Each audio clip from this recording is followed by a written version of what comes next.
Hi, welcome to Conversations on Caring. Today, I talk with Denise Wiseman, and we're talking specifically about patient experience. Denise will explain what that means and how we can use the best practices of patient experience to improve the experience of caring for our loved ones when they're patients. It's a really interesting conversation. Denise is the founder of the PX community, bringing care back to healthcare. Her tagline is "Make a ruckus that makes a difference." I know you will really enjoy this conversation and hopefully learning something new if you're not familiar with what patient experience is and how we can really improve it on a systems level. Hi, Denise. Thanks so much for being here. Oh, thank you for inviting me, Bev. I'm looking forward to this conversation. Yes. And, why don't you first start us out and tell us what is patient experience and what drew you to that work?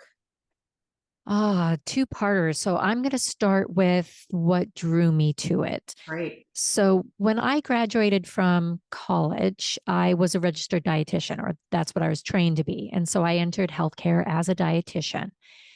But two distinct events moved me into the field of patient experience.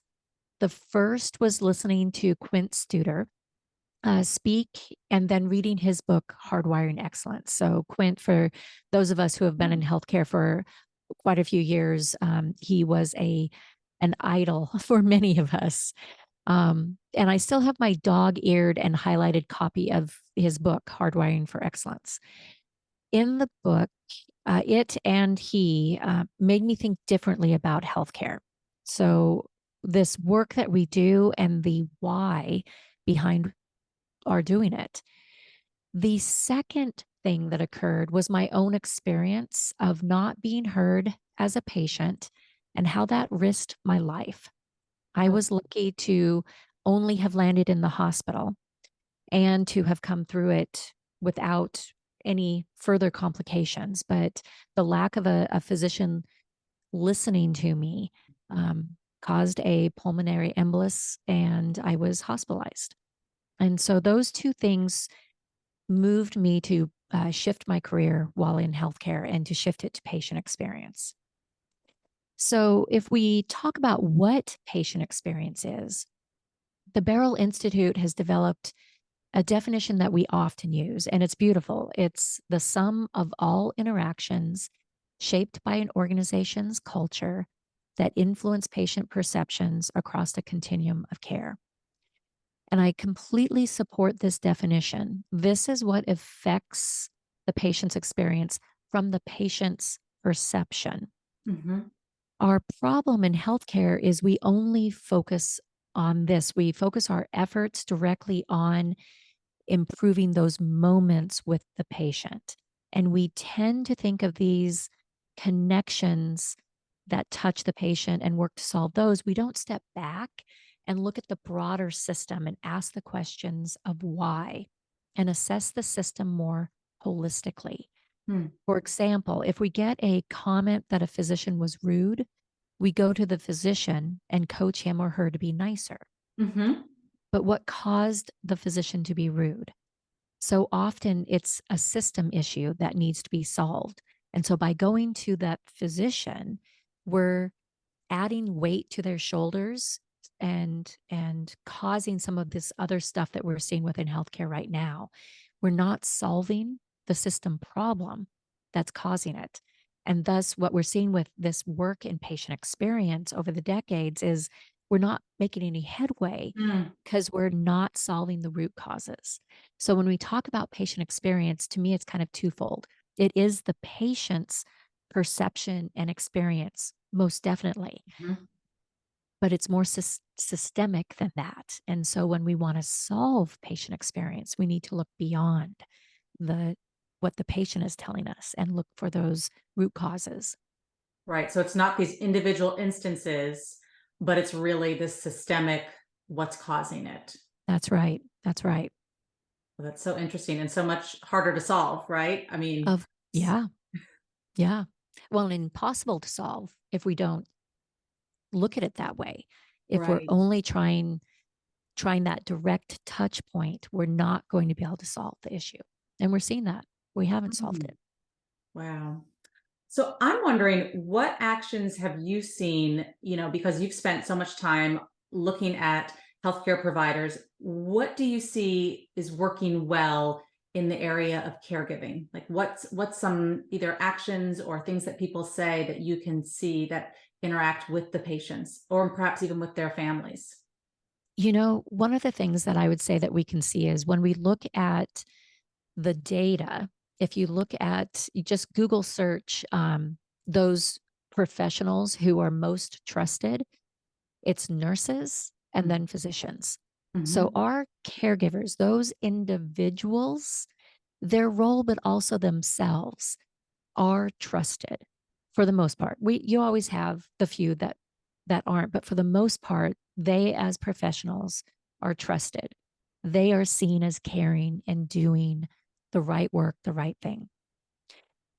Alternatively, though, when you Google search to find information about trust in health systems on a global scale, the US does not rank high. I Right. think the last one I saw, they were looking at 27 different countries and we were ranked like 21st. So we don't have the same scale.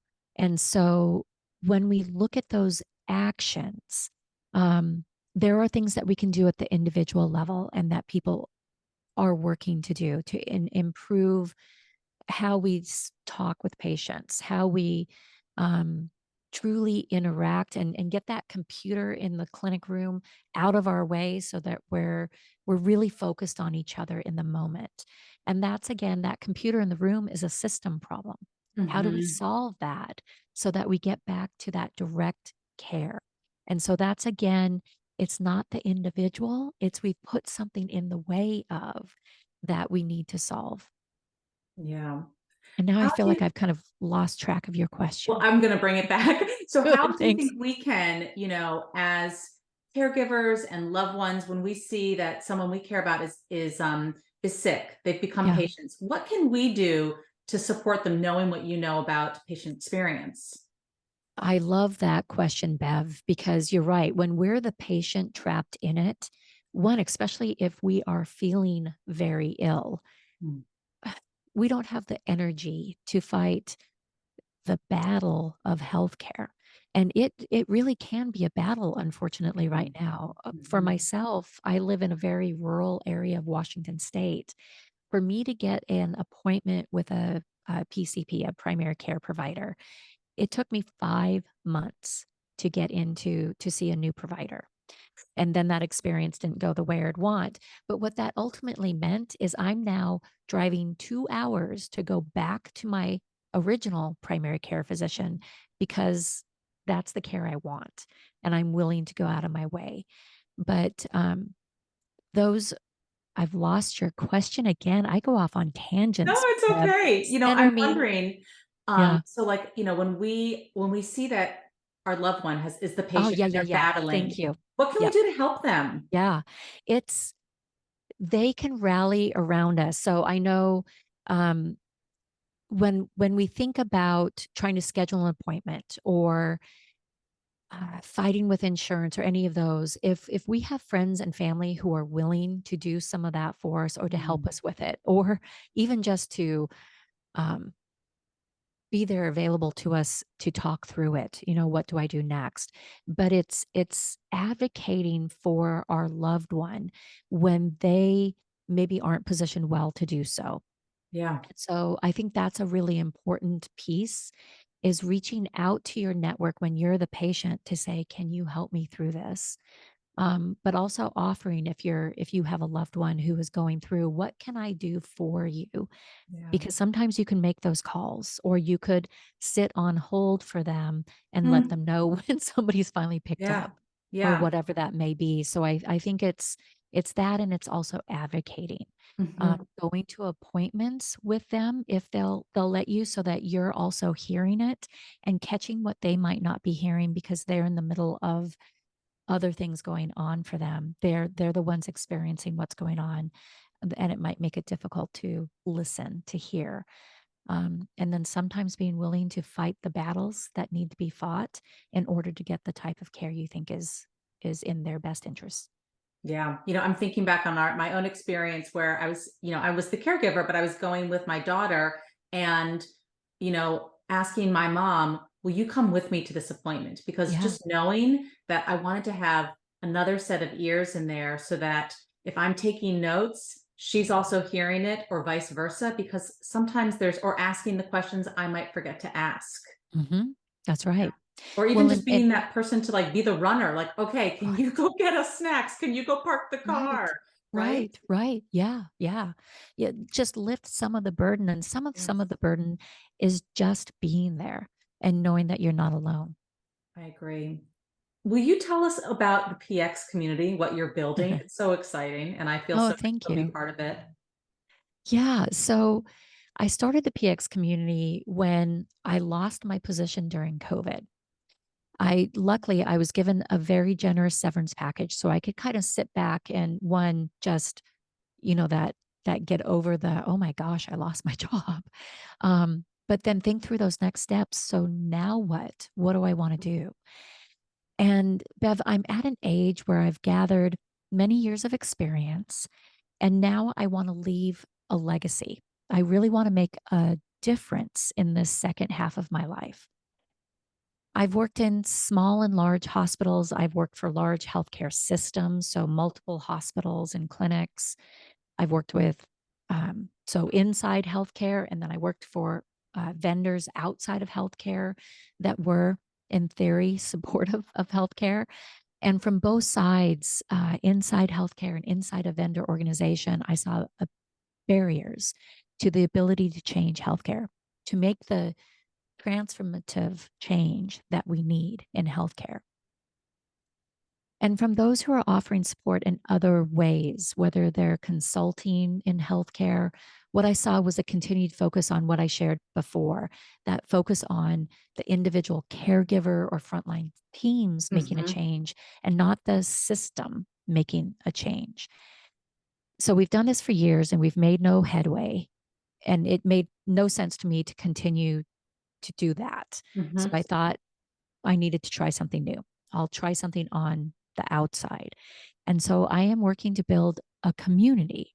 And the first piece, this is just the first step in a broader vision, but that first piece is truly to develop a community for providers, meaning professionals in healthcare. So my first outreach is to other patient experience professionals, but we have nurses and we have physicians and we have physical therapists who are in the community with us. Anybody who is passionate mhm. about changing how we're doing this experience of care for patients, this way that we focus on it. And the tagline for the PX community is make a ruckus that makes a difference. So anybody who really wants to make a ruckus, uh, bringing them in and truly building a community. So it's a space where their voice contributes to what we're creating. Nobody is less than in this space. Everybody, regardless of their years in healthcare, their years doing this work, all of us have contribution to make simply by the fact that we are here and are saying, yes, I want to be a part. You can contribute. So building this space that is truly a community. I was on a call last week we have a current cohort running, and we laughed, we lifted each other up, and we collectively contributed to creating something that's going to be valuable to the community at large. That was beautiful. That is exactly what I seek to create. And so it's building this space where we're making a ruckus, but it's not a negative ruckus. We're not out Mhm. there trying to rock the boat per se, not rock the boat so it tips over, but Right. rock the boat so that we create awareness of, we got to do something different here. But then we offer constructive support and a collaborative space, and we share moments of joy. Yeah. Well, I think we're really at a tipping point where these changes need to happen. And your tagline reminds me of I think it's well behaved, women never make a difference, something along those lines. So I feel like, you have to have a little bit of that activist spirit to really change things, Yep. and Yep. to to really cross pollinate to see what other people are thinking and doing to make Yeah. those changes. Yeah. To stay in Well, those and silos, it won't happen. that's right. And Bev, that's the other piece of what I've been working on the last year and a half is growing my network of individuals such as yourself. So there's a lot of us who see the opportunities in healthcare and see solutions. And there are individuals such as yourself who risk stepping up to create a solution and move it forward. And that's the network that I seek to create because this thing that we're trying to do is large Yeah. and it's going to take a lot of us. In fact, I would say it takes every single person because we're all eventually patients in the system. Mhm. It affects us all. And everybody's voice and contribution and willingness to say, no, we're not going to continue in the way that we have. We have to change this. That's the network that I seek to create and to be able to identify what each person is doing and shine a light on what they're doing, find ways to collaborate when that's correct to do, or refer people, make connections. Say, you know what? I see what you guys are doing. I think you could talk and find something even better to do together. And so that's the other piece of what I'm seeking to do. Well, I appreciate everything you're doing. And as I said, I'm really grateful to be part of this group. So thank you. Oh, And thanks for explaining patient experience and how that, well, it relates to all of us. Because as you mhm. said, we are all going to be patients. We will all be in those, in those hospital beds. Like Yeah, that's just the truth, right? We're all going to yeah, be there. So, and to know how to support our loved ones when they're patients as well. that's right. That's right. No longer say they need to change it. We need to change it. Well, thank you. Thank you so much, Denise. I really appreciate everything you're doing. Oh, thank you, Bev. It's a pleasure to know you, know the work that you're doing, and have this conversation with you. Thank you.